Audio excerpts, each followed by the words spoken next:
Good afternoon and welcome to all the students and possibly parents who are participating in this webinar. Please permit me to introduce myself. My name is Loveraj Takru and I'm the head of Department of Logistics and Supply Chain Management at the School of Business in UPES, Dehradun. This webinar is about understanding management specializations at UPES. As you are aware, a large number of our MBA programs are domain-focused programs, and UPES, as you know, stands for University of Petroleum and Energy Studies. So I'll give you a little brief introduction about UPES, the evolution of the MBA program at UPES, where it is today, and then obviously the main item of interest to you would be how do you decode this entire gamut of MBA programs and where you think that you would be most suitable.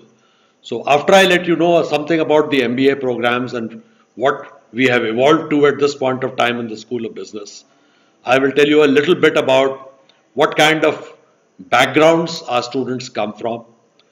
In case there are certain MBAs which are more suitable to certain backgrounds, I will give you a little briefing on that. And then of course and which is perhaps the most important from your viewpoint, tell you about the career options for each of the MBA streams. So I will now tell you a little bit about UPES.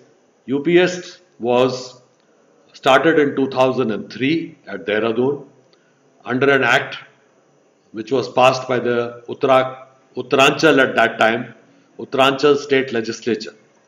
And initially, UPES started with the focus primarily on oil and gas and energy sector, which is where the name was from. And from 2003, we conducted programs in MBA oil and gas management. So that was the evolution. Subsequently, more streams such as power management, energy trading, and the entire bouquet of programs which is on offer today got added. And the most recent addition has been MBAs in business analytics and MBA in urban infrastructure and smart cities, which have been added in the course of the last year or two. So steadily the bouquet which we have offered has widened. There is a variety of programs on offer to suit different backgrounds, different industries, different kinds of students. The kind of career options they have are different. So obviously today we offer 9 domain MBA programs, which I will take you through. We at this point of time offer an MBA in general management with specializations in the traditional streams of marketing, HR, etc., which also I will take you through. And we offer a MA in energy economics. Okay, so now having said that, and obviously I'm not covering the BBA programs at this stage because the BBA programs are also on offer by the School of Business. So you may have, friends or relatives who are eligible for those programs, but that will be a separate interaction. So now I'm going to take you through the programs, and obviously I'm first listing them out, and then when we come to what are the backgrounds of students and what are the career options, there we will get a little more perhaps interactive. I can already see that there are questions coming in on my computer. So from from the people who are participating in this program right now in this webinar. So we will address those questions after I have finished my sort of delivery of the discussion to you. So the first one is, what are the master's programs which we offer at UPES? Now all these 9 MBAs which I have listed here are domain focused MBAs. The first one I told you was oil and gas management, and these are not in chronological order or anything like that. These are just put down in a random order. Just because oil and gas management was started first doesn't mean I have put it on top because of that. So these are not in any kind of chronological order. Oil and gas management, power management, logistics and supply chain management, which is what I head, international business, port and shipping management, aviation management, urban infrastructure and smart cities, and business analytics and energy trading. Now I told you that out of these urban infrastructure and smart cities and business analytics, have been offered in the very near past. Now, these are the domain MBA programs, which means that obviously there's an industry focus in these programs, and a lot of times the question does arise. When I will show you this sort of general MBA program, people would ask the question, and people have asked the question in the past, which is better for us to do? Should we do a domain MBA or should we do a general MBA? Now there are pros and cons to each, and we will look at that after we look at the general MBA program. So let me go to the next slide. We offer MBA in general management with specialization in finance, marketing, operations and HR, which is a traditional MBA program, much like what a lot of other business schools offer. And obviously you would say, what is then the curriculum difference between the MBA general management and the MBA domain? Now MBA general management has a very more traditional structure in the course outline or course grid, while MBA domain management does core management courses much like general management, but then they do what are called domain focused courses and domain specialized courses. So domain oriented courses, which are meant to focus the student towards a particular sector of industry, and therefore they provide perhaps a slightly less in-depth coverage of general management, but more focus on the industry sort of focus in terms of the industry sector. And then of course we have energy, MA in energy economics. So if we look at the course grid broadly, during the first year students go through courses, whether in general management or in domain management programs. They go through courses in finance, marketing, accounting, operations, quantitative techniques, HR. These are common across programs. And obviously then the domain programs get focused slowly and progressively onto their domain area, and the general management gets focused onto their area of specialization. So that is the essential difference between the two. The pros and cons are what? The biggest pro of the domain focused program or the domain MBA is that you already are familiar with the jargon and terminology pertinent to that particular domain. So when you go into a particular job, right from the beginning, you understand the jargon and language by being used by your senior colleagues. So that gives you a little kickstart in your career at that stage. Okay, that is obvious. I think it should be fairly obvious that you are familiar. You know the buzzwords, you know the catchwords, you know the slogans which are associated with that sector of industry. So you settle down very quickly, you hit the ground running. While an MBA in general management has the major advantage that they are able to get jobs across industry sectors. So obviously an MBA oil and gas management will primarily go into the oil and gas sector. An MBA in power management will primarily go into the power sector. Obviously there are different segments of the power sector, but they would go into the power sector.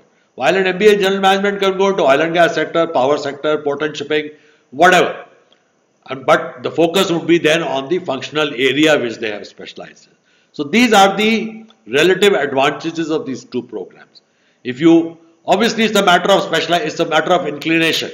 If you think that, you're coming from a commerce background, or you think that you love finance, or you love, for example, marketing, you love going and selling, you love going and, being in the market, you love talking to people, you love promoting a product, you feel comfortable with that kind of thing, then obviously an MBA in marketing is a good thing for you because you have access to a wide range of industries in which you can get employed.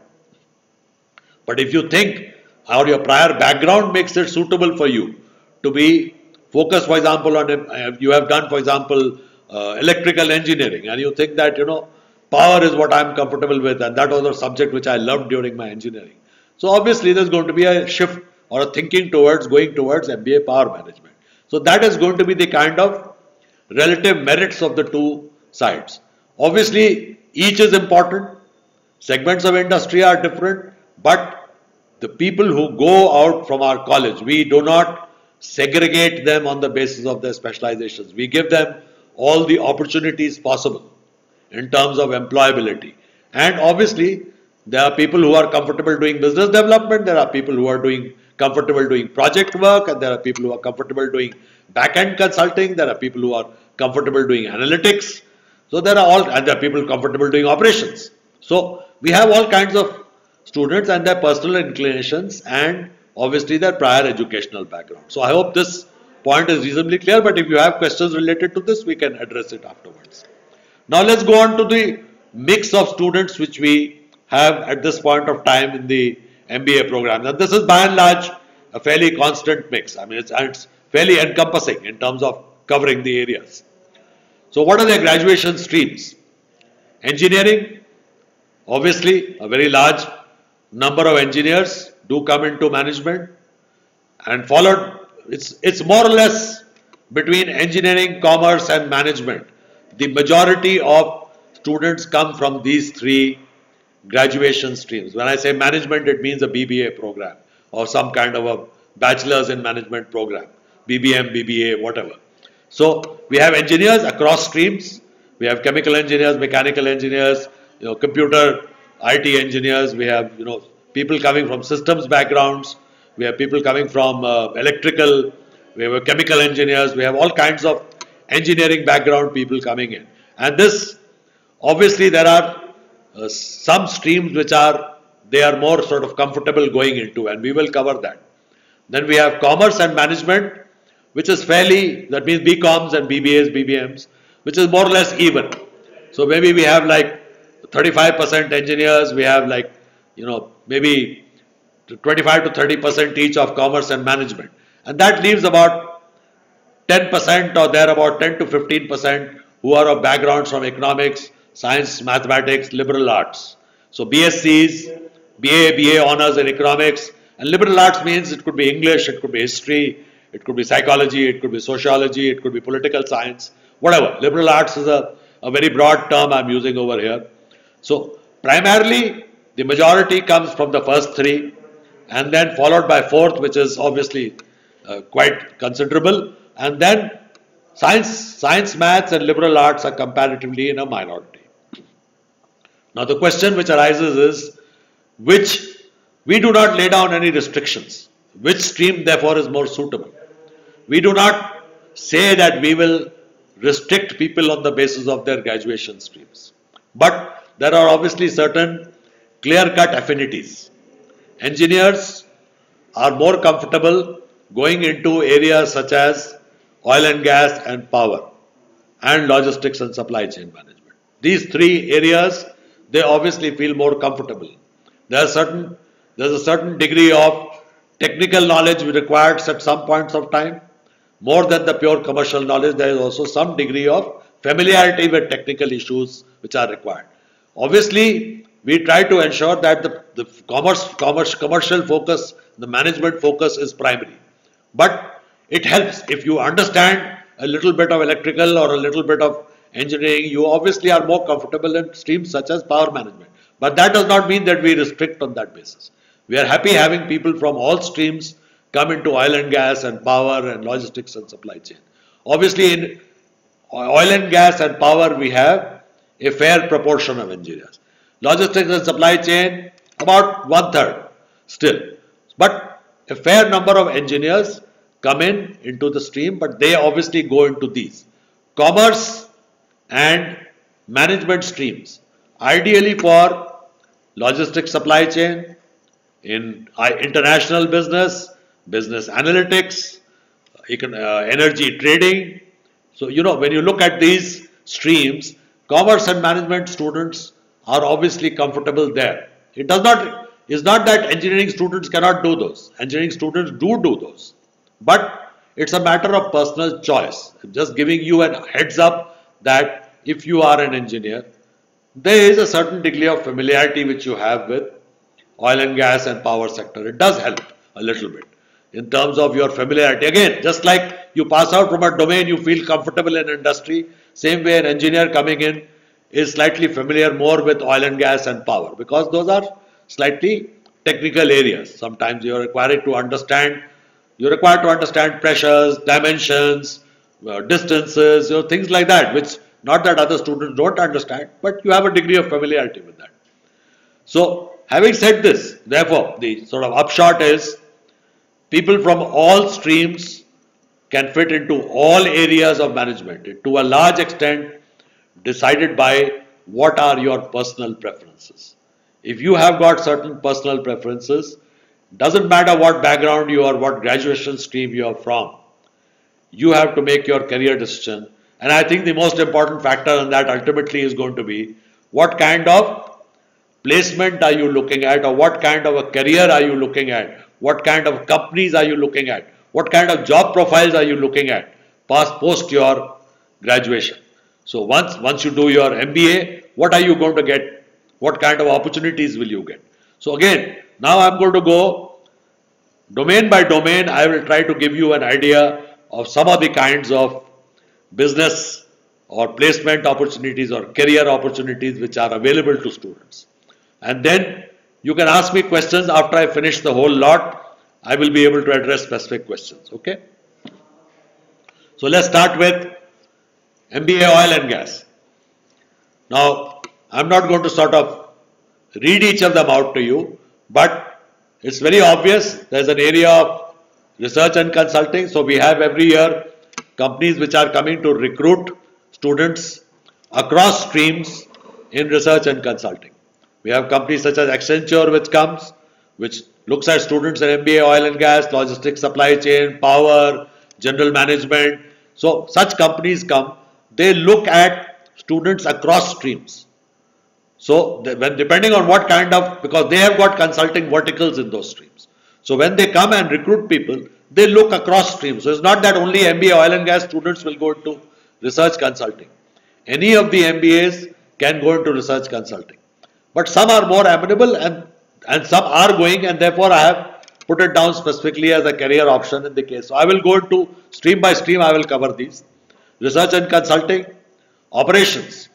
Obviously the oil and gas sector is a very large, globally spread out sector in operations. Now what do we mean by operations?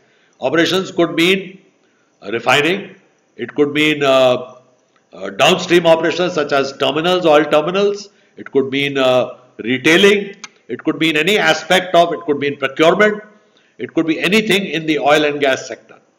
Then we have oil field services.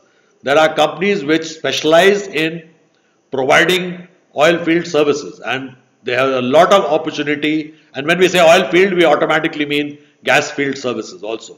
So oil means automatically gas. So when I'm saying oil, it doesn't mean that just oil field. What about gas? Why do we call it MBA oil and gas? Because oil and gas are interlinked, always together. So oil field services, companies such as Halliburton, etc., who come, who pick up people, and then they are service providers to the companies which own oil fields or which operate oil fields, or they operate rigs or whatever. So oil field services, companies such as that. Risk management practices, which is a very big area in oil and gas, because there are issues connected with risk management which are career options in oil and gas. Then projects related to oil and gas sector, they could be upstream, they could be downstream, they could be pipeline projects, there could be all kinds of projects connected with, or refining for that matter. So, and there are a lot of opportunities in this area in projects. Transportation and supply chain. So supply chain and transportation, storage, warehouse, storage of oil, crude oil, storage of petro products, distribution and marketing of petro products. There's a whole segment of industry, and we've got these oil marketing companies such as Indian Oil, Hindustan Petroleum, Bharat Petroleum, etc. Then we've got distribution and marketing in gas, city gas distribution. You've got lube oil marketing. So there are so many segments of the oil and gas market on the downstream side, whether in lubricants, or it could be in bitumen, it could be in normal petroleum products, it could be in gas, it could be city gas distribution. There are so many possibilities in the oil and gas sector in terms of career options. Now, it's a question of what takes your fancy, what are you comfortable doing. Now, in some of these areas, you can say, okay, I'm not comfortable sort of doing technical things, but I can do business development. So there are opportunities related to business development and marketing strategies in each of these areas. So if you look at it, you can do a lot of work in the oil and gas sector in any of these areas. So depending on what your preferences are. Now let's look at one by one. Let's go to MBA in power. Consulting, business development, power procurement and sales, projects, and power trading, which is of course, you see, power procurement and sales and power trading are new areas, which are procurement and sales is from the viewpoint of the producer and the buyer, and power trading is from a third party who is the intermediary in terms of a power broker, shall we say, who trades, buys, sells, makes a deal between the buyer and the seller. And of course, power procurement and sales is from the viewpoint of either the distribution company or the production company. So business development in all respects. Whether now, there's a privatization of power going on. Power as you know, we are making such rapid strides in non-conventional energy, which are renewable sources of energy. We are going, India is going big guns into the solar power sector, renewables. We are looking at wind power. We're looking at hydroelectric power. So there are a lot of opportunities in consulting, business development, projects, and the commercial side, which is power procurement, sales, power trading. And of course, in all cases, there is a legal aspect to the whole thing, which is the underlying government regulation, policies, which every one of these needs to understand. And that's part of the course. It's an essential part of the course that you need to understand, because the power sector is one which the government regulates and controls and has opportunities to look at in terms of closely regulating it. So there is an element of regulation in the private sector, and all these options are available with the full understanding of the legal implications of this. Now, let's go to the next one, which is logistics and supply chain management. Now, this is a MBA vertical which has employment opportunities not only in the logistics and supply chain sector, but across industry sectors, because each company has a logistics and supply chain department. So you could be in consulting, which is you're providing advice. You could be in operations, which would include any of the first four which I have listed, in a company which is actually carrying out operations, procurement, planning, control, demand management, transportation, distribution, warehousing, network management, or just hardcore production planning and production planning control within the organization. And then you've got people who are service providers in the logistics and supply chain space. So there are three primary verticals in which LSCM students get employed across industries. In consulting, that's one sector. Second is in the company which is in operations, which is either doing production or marketing of some product. And the third is in a service provider whose job is to interact with all these various players what are called 3PL and 4PL and 7PL. That means third party logistics, fourth party logistics, and 7-party logistics, which are technical terms, but people have an opportunity to get employed with service providers, companies such as shipping companies, freight forwarding companies. You've got UPES, you've got DHL, you've got FedEx, you've got all these companies, Kuehne+Nagel, American President Lines, which are operating in the space and therefore have a great opportunity for employing people, and they provide services to the entire manufacturing and marketing sector. So you got a lot of the companies subcontract their warehousing, their distribution networks, their transportation systems, and that is taken up by companies who are in that 3PL, 4PL space. So if you want to be in operations, you want to be in the company, outside the company, in consulting. So a lot of opportunities are available. But the one point which I want to highlight, and at this point I think it's relevant telling you this, is across streams we look at 90% plus placement while you're still here. So we do not sort of segregate and say no, this is getting better and that is getting better. As far as we are concerned, in 90% plus, preferably 95% placement record before a student passes out is almost a given in any of these and the ones which are now going to follow. But I think the important thing is for me to keep talking about the career options available here. And then we'll of course come to the question answers. Then we have MBA in international business, international marketing, logistics and supply chain management. Now you can understand, logistics and supply chain management automatically overlaps. It overlapped with MBA oil and gas, it overlaps with MBA IB, it overlaps with almost any project work, it overlaps with port and shipping, it overlaps with aviation. So there are opportunities. MBAs also do overlap across sectors. Export-import management, documentation, uh, international contracts, cross-cultural, thinking. These are important aspects of the MBA IB program. Business development, risk analysis, because risk analysis is very big wherever international business is involved. Risk management is very important in oil and gas. It's important in international business. It's important in shipping industry. It's important in power industry. So risk management is very important here. And obviously, it requires an in-depth understanding of how markets move, how currencies move, what happens, in terms of how goods move internationally, what kind of documentation, what kind of regulation, what kind of customs practices. So all these have to be understood both by IB as well as LSCM students. So this is the kind of opportunities which are available in IB. Again, IB has employability across industry sectors because any company which is in international operations necessarily has an international business department who are specialists in doing their international business. So this is obviously a given and therefore wide employment opportunities here also. Let's look at port and shipping. I written PNS for short. I hope you understand that. And obviously, it means you're looking at operations either in ports or in shipping. Now, I've written operations broadly. It could be in port, it could be in shipping companies.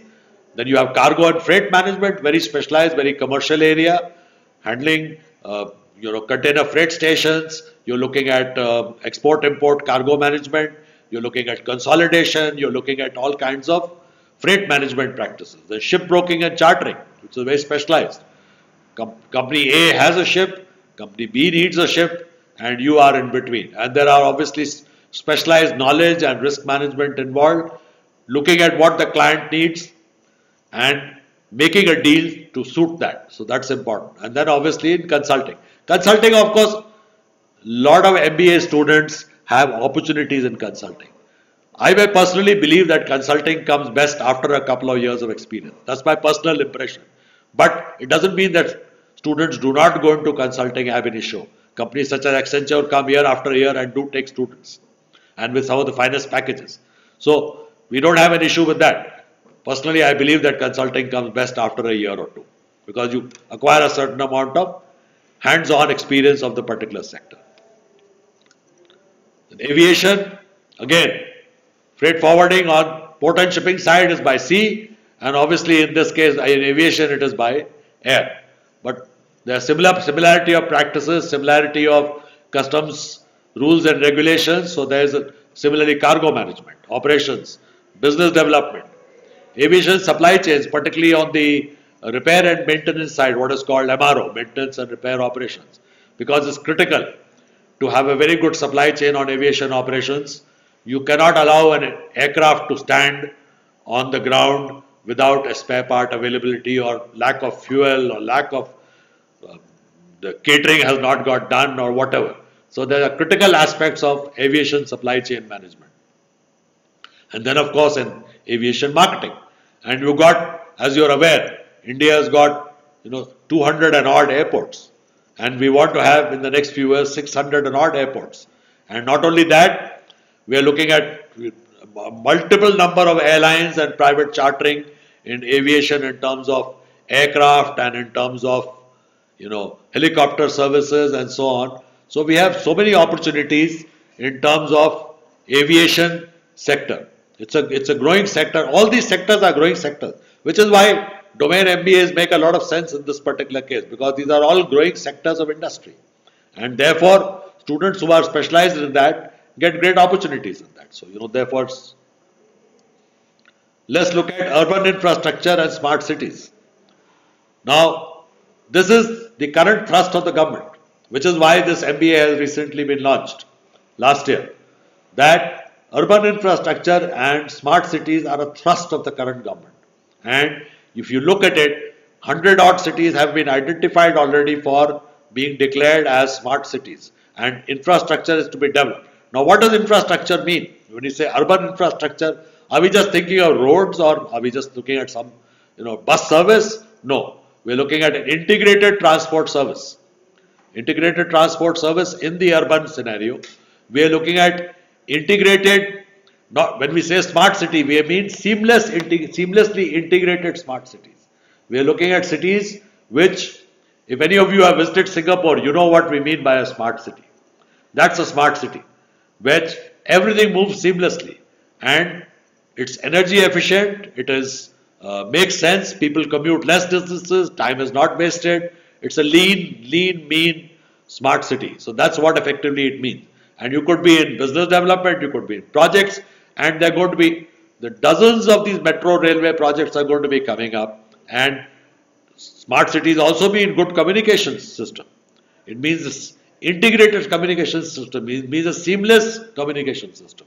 So when we look at all these aspects of urban development, urban planning, execution of projects, and actual operations of smart cities, you've got a great shining example like Delhi Metro, which is a great example of a well-executed infrastructure project, which works well, pays for itself, and is run on highly professional lines.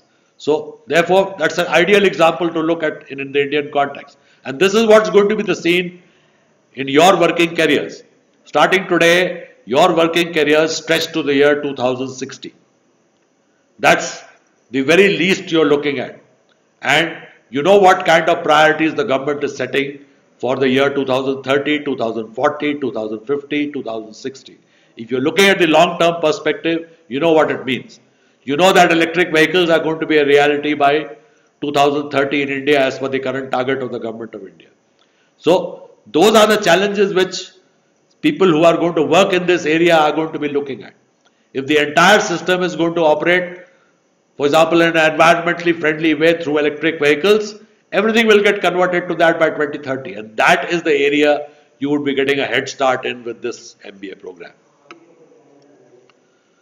Business analytics, progressively as business becomes more complicated, it is more globalized, the quantum of data is humongous, it is enormous, and it is no longer possible to analyze data. Why do we analyze data? We analyze data for the sake of taking decisions. Okay, everybody understands that. And the volume of data has become such that you require people who are specialized in making sense out of that data. Taking data, convert it to information, be able to analyze that information, and then be able to take decisions based on that analysis. This is what business analytics is about. If you look at the private sector, why suddenly is this area, why is this area suddenly there? Earlier it was not there. It's there because we have companies such as Walmart. Walmart has the largest data bank in the world, short of the US government, of course. They have got terabytes of data which they have saved. They know the consumption pattern of every single customer who visits a Walmart store or who is recognized in the Walmart system. Do you imagine the kind of millions and millions and millions of customers around the world? Walmart knows your exact consumption pattern of particular items, commodities, products, anything which you were looking to, which you have bought or are looking at buying, Walmart understands, and that's how they are a very efficient organization. So the business analytics, and obviously you've got predictive analytics and you've got analytics which are post facto, where you take data and you analyze it and you collect it and you are able to make sense out of it. A lot of this e-business, look how e-business has grown in India in the last few years. Companies such as Amazon, you've got Flipkart, you've got Snapdeal, and you've got a multitude of other providers, Myntra and so on and so forth, who are more focused on certain types of products. And when you look at these companies, you understand that even today, these companies have tapped into a very small fraction of the population of the country. So the growth prospects in the next few years are enormous. And that is where they will require people to make sense of the kind of, after all, we must understand, Walmart, when they've got terabytes of data, is in a population of only about 300 million people in the US. If we're looking at the US market, which is Walmart's biggest, they've got only 300 million people. India has got what? 1.2 billion people, 4 times the population of the United States. So even if we get a 25% penetration of e-business or e-commerce, we are looking at a population equal to that of the US, which is into e-business or e-commerce or affiliated to e-business. And you can imagine the kind of opportunities which exist in this field. With only a 25% penetration, we would have data handling equivalent to that which Walmart has in the United States. That's the kind of sort of importance of business analytics, which is, and most companies today are confronting data sets which are very large. You look at pure inventory management, which is my area, or effectively logistics and supply chain. Companies used to have 500, 1,000 items in their inventory. Today, a company has 50,000 items to 100,000 items in their inventory. Do you think it's feasible for a human being to, even if the computer keeps track of the inventory, do you think it's feasible for people to actually sit and even look at the output on a daily basis? Obviously, more and more sophisticated techniques of analysis, interpretation, and being able to work, being able to take decisions based on that is what is going to be the importance of this area of business analytics. So I hope this is some clarity on this. You got consulting as usual is there. Somebody could be in consulting, making sense of data and subcontracting that to clients, or you could be on analytic products, developing products for analytics. You could be on financial services, which is huge. Already it's large, and obviously here again, as the market is expanding, people are getting into mutual funds, insurance, other investment instruments, and you're looking at all those. You require people to be able to make sense out of data. So I hope this is clear. Then we have energy trading, risk analysis and management. Obviously, when we say energy trading, like power trading, energy trading is more wide. It does more than just trade power. You trade oil, you trade gas, you can have derivatives, you got all kinds of options out of energy trading, and that is the importance of this. So you have risk analysis, because wherever trade is involved, there's a buyer and there's a seller, and both parties are at a risk when they're trading. So therefore, what actually you do with risk analysis and management is understand the risk involved in the business. Trading, which is pure trading, you have a buyer, a seller, you put yourself in between and help out there. IT services, developing products suitable for this business. Again, research and consulting. And then of course in project finance. So these are some of the options which are available as far as MBA streams are concerned. I hope that this has conveyed to you some perspective of the kind of options, types of careers available. This does not mean that this list is comprehensive and you cannot find a niche outside this which is suitable to you. It's quite possible that there could be a company 2 years down the line or 3 years down the line when you're going to be passing out 2.5 years down the line, which says that, we have a specific requirement and we want an MBA to do this for us.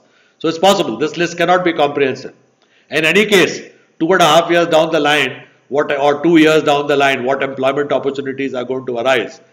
We expect them to get projected from today's, but there could be new fields getting added on. There could be new areas of requirements coming from companies. There could be special niche markets identified. And obviously this will therefore keep only increasing. This is not going to decrease. It's going to be more and more possibilities.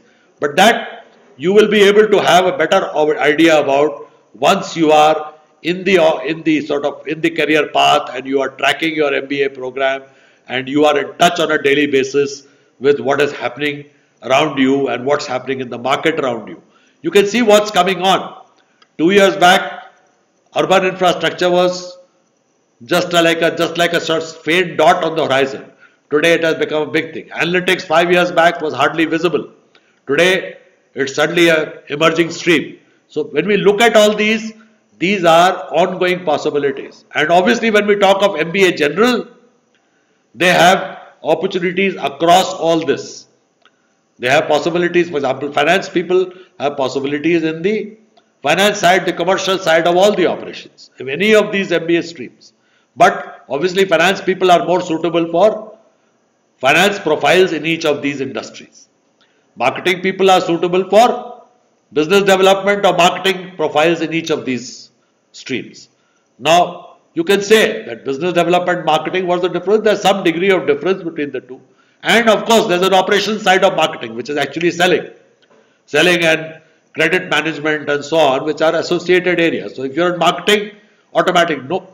Understand one thing very clearly. Lot of MBA students come and say, oh, what if we don't like marketing?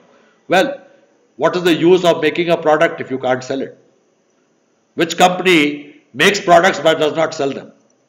You have to be able to ultimately go out, convince a client about the applicability of your product to his requirement and close the deal. That's why you are in business. Everything else is follows. Everything else is done after you make a deal. And therefore, business development and marketing are always there. Operations across companies, whether you're in oil and gas sector, power sector, logistics, supply chain sector, aviation, port and shipping, whatever. Operations is an essential part of every single organization.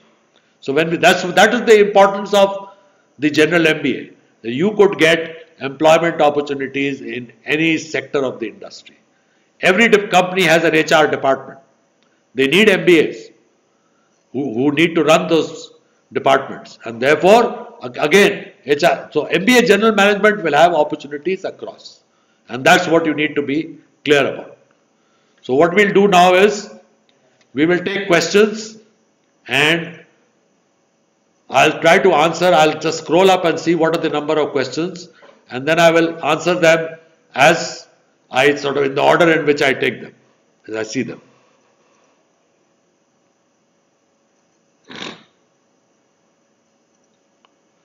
We have a question that from Mr. Pradeep Singh, who is 3 years marine engineer. I presume he means that he's got 3 years work ex in marine engineering. Yes, that's what he clarifies. And he wants to know what would be ideal for him. MBA in oil and gas management, MBA in port and shipping, and MBA in supply chain management. I would, Pradeep, let me put it in a nutshell. The oil and gas management requires certain degree of knowledge of oil and gas sector. Probably the next two are more comfortable for you. Third would be international business. So port and shipping, supply chain and international business would be the best options for a marine engineer. Okay. We've had marine engineers go through, obviously in the past we have seen marine engineers have come and joined us primarily in two, port and shipping and supply chain management. So we've had marine engineers pass out from here and they get great sort of opportunities. So I hope I've answered your question, Pradeep.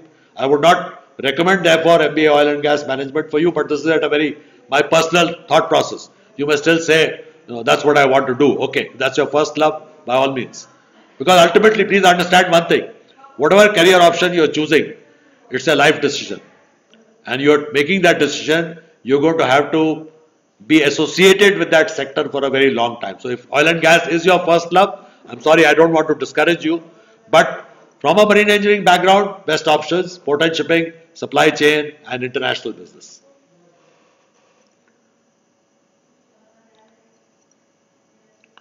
Sorry, just a minute.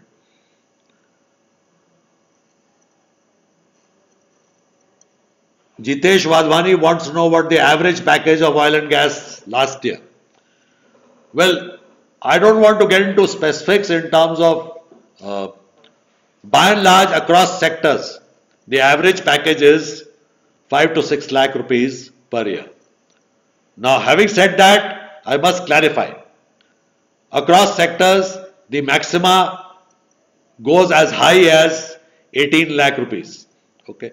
Oil and gas, for example, ONGC comes and takes somebody at 18 lakhs, and we have Accenture coming at 15 lakhs or 12 lakh rupees. So across sectors, the maximum is there. The average is generally between 5 and 6 lakhs.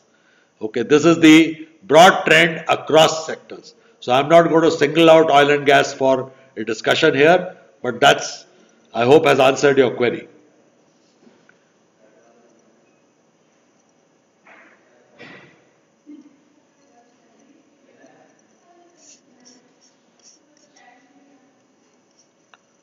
Sorry, I seem to have. Yeah. Okay, then somebody wants to.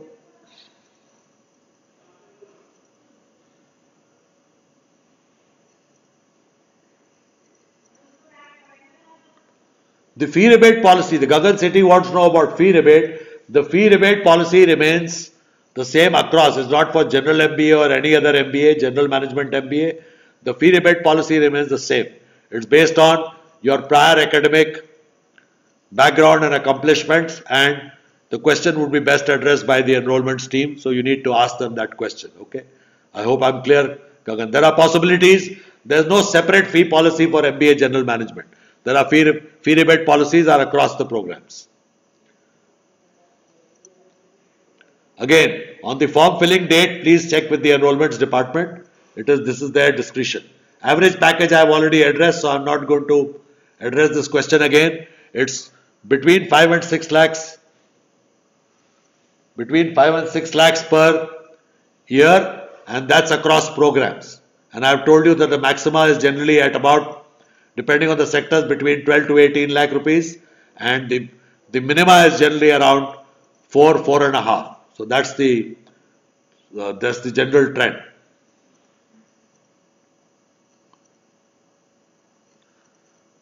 Somebody wants to know, with a mechanical engineering background, is it okay to do logistics supply chain management? Absolutely. There's there's no issue.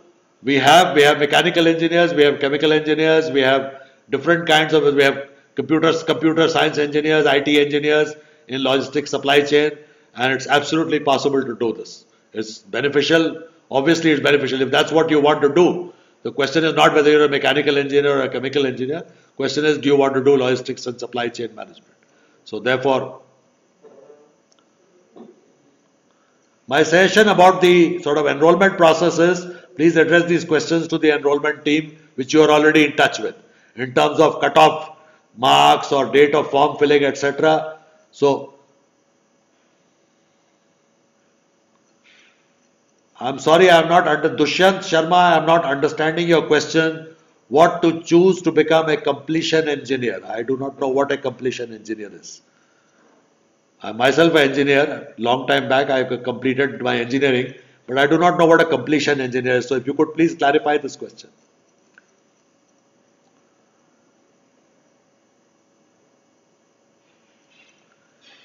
Saif wants to know whether he can fill his form if he is graduating in June 2018. Yes, absolutely. In fact, the program starts from June, July 2018. So, this is the time to fill the form. SAFM also wants to know what is the package for MBA in aviation. Package across programs, average package remains the same, which is between 5 and 6 lakhs. And obviously, this depends on which companies come in a particular year and recruit how many students from which stream. So you have Accenture come, and obviously, or company which gives a higher package. I shouldn't have said Accenture only. There are a lot of companies which give high packages. So depending on which area they come and recruit from, the package in that particular thing will be marginally higher than the other. So that's going to be a year-to-year phenomena. There's not going to be any answer of what will happen in the year 2020. I cannot predict what will happen in the year 2020, but so far what the trend is that, okay? Gagan Sethi knows how, he wants to know how to contact enrollment department. So I request enrollment department to please answer this query. Mr. Gagan Sethi wants to know how to contact you. Then beginner talks wants to know, if I want to be in operations, should I take MBA in general management or logistics?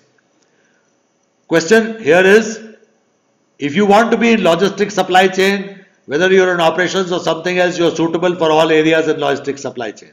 If you want to do general management in operations management, you are going to specialize in operations management, then you will be possible for you to be only in operations management. So, if you want to stick to operations, then you go to operations management. If you want to be in the overall logistics supply chain space, in terms of business development, commercial implications, all kinds of other things, then I suggest you stick to logistics supply chain. Okay?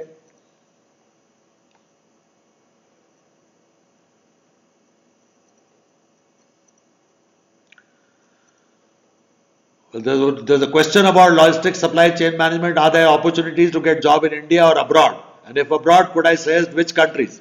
If the nearest opportunities and the best opportunities in terms of supply chain and logistics hubs are in the Middle East and in Singapore. Of course, there are enough opportunities available in India at this point of time. There is no dearth of opportunities for logistics supply chain sector. So I think that question is, I hope it's answered. The ideal sort of location hubs are either Singapore or Middle East, and all over India in logistics supply chain. Almost every organization recruits logistics supply chain people. So that question I hope is answered. Last year average package, Jitesh, I think I've answered it adequately more than once, and I think we'll stick with that answer, which is between 5 to 6 lakhs across programs as an average. Okay, so that question is answered.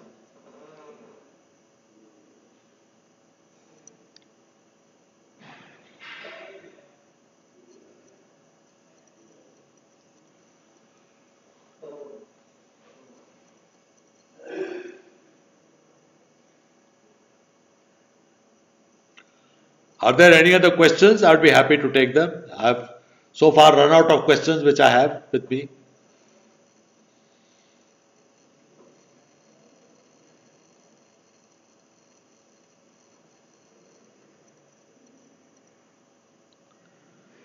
Last year batch, you mean 2017 pass out? Then the average, the 2017 pass out was about 5.6 lakhs last year for oil and gas. You want to know that?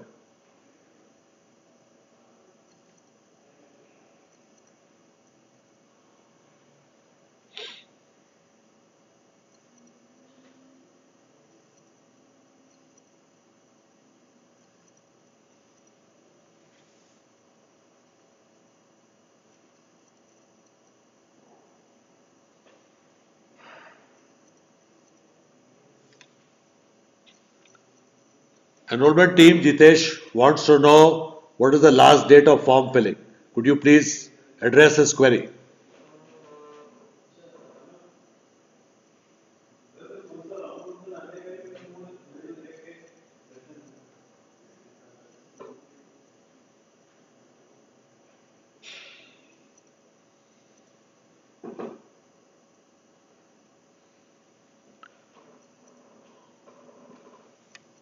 Intake for general management MBA in finance, there is no specific intake quota as such. We have one section in MBA general management, and therefore that section strength could be as high as 80, and within that, whatever the number of students who will opt for finance will get that option. We don't restrict it in any way. We have a very, very competent finance team, and therefore there's no issue as far as blocking the number of seats in any particular stream is concerned. Just for your information, we have about 110 full-time faculty in the College of, or the School of Business. So across management disciplines, 110 full-time faculty, which is an incredible student-faculty ratio, because we have about between 850 and 900 master's students. So that kind of student-faculty ratio would be extremely difficult to find anywhere. So we don't restrict on any of the streams.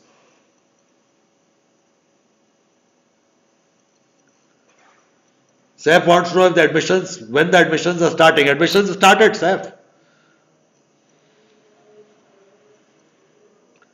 And Jitesh wants to know if there are foreign placements or not. Yes, but we do not encourage students to wait for a foreign placement, because you cannot predict when a foreign placement will happen. Company will come for foreign placement or not come. Any of the Indian companies can also post you abroad. So in all cases, we cannot even say that this is a foreign placement, because the company recruited the person in India and after that posted the person abroad. That also happens. So foreign placements are frequent. A very large number of our alumni are working in the Middle East and in the Far East. And we have regular alumni meets being held over there.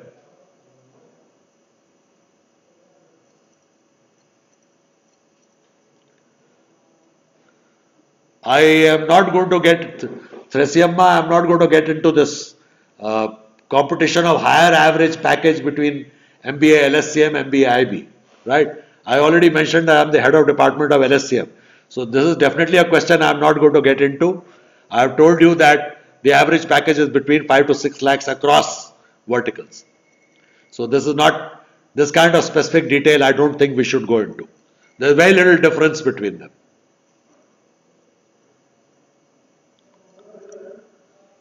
Jitesh, there are not 120 to 130 students in MBA oil and gas.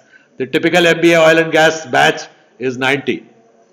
I'm sorry, you may got the wrong information. Okay. So, I don't know what exactly, who gave you this information, but the batch size of MBA oil and gas is not 120 to 130. And core oil and gas company is a very, very wide term because there are equipment suppliers, there are service providers, there are people who are in refining business, there are people who are in distribution, there are people who are on lubes, there are people who are in city gas distribution. So this is too wide a subject and I cannot give you an exact number in this, okay. These are all core oil and gas. All these areas which I am mentioning are core oil and gas areas and therefore I am not going to give you one figure on this. Sajal wants to know if it's being a student, is it good to choose aviation? Sajal, it's your choice. If you have done already a BBA in aviation management, then you may like to continue it if you like the subject. But we don't restrict, we do not restrict a BBA student to only go into certain sectors. You are free to choose any of the sectors as far as an MBA stream is concerned. We will be happy to have you in any stream.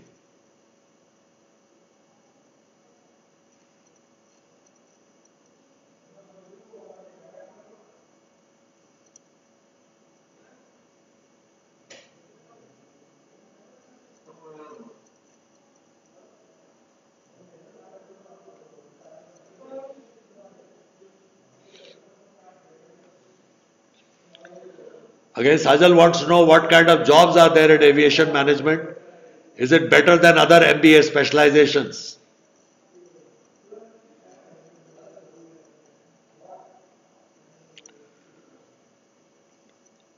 Sajal, this would be your preference. Is none of the MBA specializations are better or worse than others. It's a question of what career you want to choose. And I think we should, if you want specific details, you should get in touch with us at a later point of time so you can have specific briefing on the aviation sector because obviously you seem to be keen on that sector. So I would request you to get into more specific details with the concerned enrollments people or the department itself. So any of the MBA streams are good. It's not one is better or worse.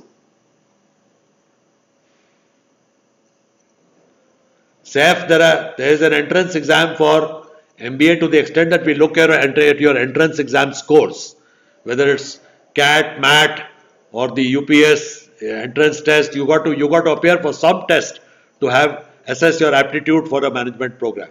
So you please again check this and there are cutoff levels for each of those, which the enrollment team will supply you with the information.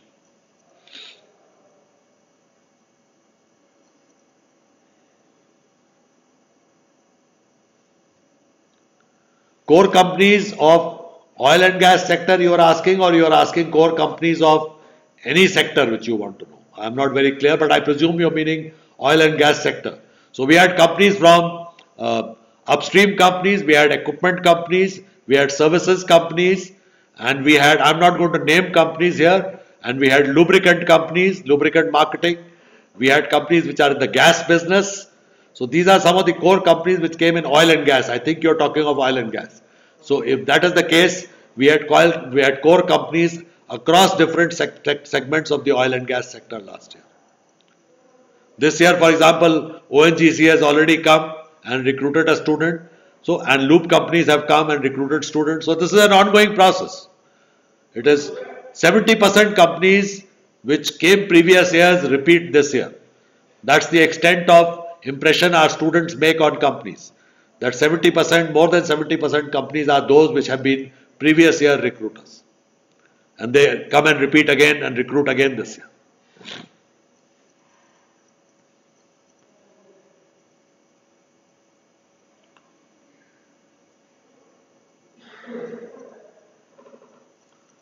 Jitesh wants to know in advance how he knows he's going to be good at some sector. My suggestion is you should see what your interest in the sector is.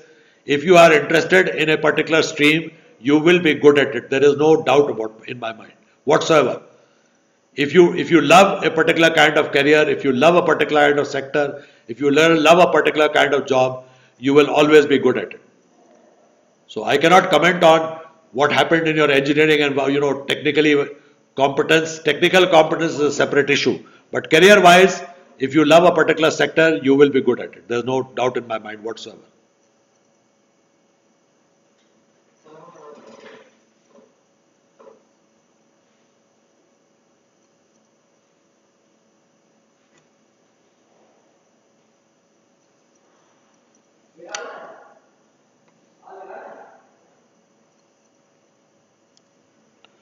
So there are no further questions, then thank you very much. I appreciate that you've been a very patient and a very interactive audience. Thank you very much for your interest in UPES and our management programs. And I look forward to interacting with you when you're on campus. Thank you very much.